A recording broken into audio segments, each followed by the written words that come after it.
વિજયનગરના આમોદરા ગામની આદિવાસી સમાજની એક એવી દિવ્યાંગ દીકરી જેને રશિયા અને થાઇલેન્ડ જેવા દેશોના એથ્લેટને હરાવીને ગોલ્ડ મેડલ મેળવ્યો છે। હું વાત કરું છું એથ્લેટ દામોદ તેજલબેન અમરાભાઈ, જે દિવ્યાંગ છે, મતલબ આંખોથી તકલીફ છે એને, એટલે T12 T13 કેટેગરીમાં સ્પોર્ટના અલગ અલગ ગેમોમાં એ પાર્ટિસિપેટ કરે છે। મહેનત અને હિંમતના દમથી એને 2016 થી જ સ્ટેટ રમવાનું ચાલુ કરી દીધું હતું। એમાં ચક્રી ફેંક, લાંબી કૂદ, રનિંગ જેવી અલગ અલગ કેટેગરીમાં પાર્ટિસિપેટ કરતી હતી અને 15 થી પણ વધુ સ્ટેટ રમેલી છે અને 6 થી પણ વધુ ગોલ્ડ મેળવેલા છે અને બ્રોન્ઝ અને સિલ્વર અલગ અલગ ટાઈપના મેડલ પણ મેળવેલા છે। નેશનલ ગેમના કેરિયરની વાત કરીએ તો અલગ અલગ કેટેગરીમાં 10 થી પણ વધુ એ નેશનલ રમેલી છે, એમાં પણ 5 થી વધુ ગોલ્ડ મેડલ મેળવેલા છે અને સિલ્વર અને બ્રોન્ઝ મેડલ તો મેળવેલા જ છે।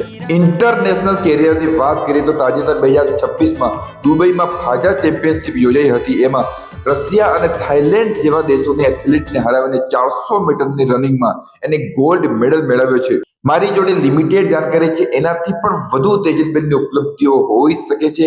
તેજલબેનની મહેનત, હિંમત અને ટેલેન્ટના દમથી આદિવાસી સમાજનું, વિજયનગર તાલુકાનું અને આમોદરા ગામનું નામ રોશન કર્યું છે। આપણે બધા જ તેજલબેનના ફ્યુચર માટે હાર્દિક અભિનંદન આપીએ છીએ, શુભકામના આપીએ છીએ। એટલે આપણે બધા જ આજથી તેજલબેનને આમોદરા એક્સપ્રેસથી પણ જાણી શકીએ છીએ।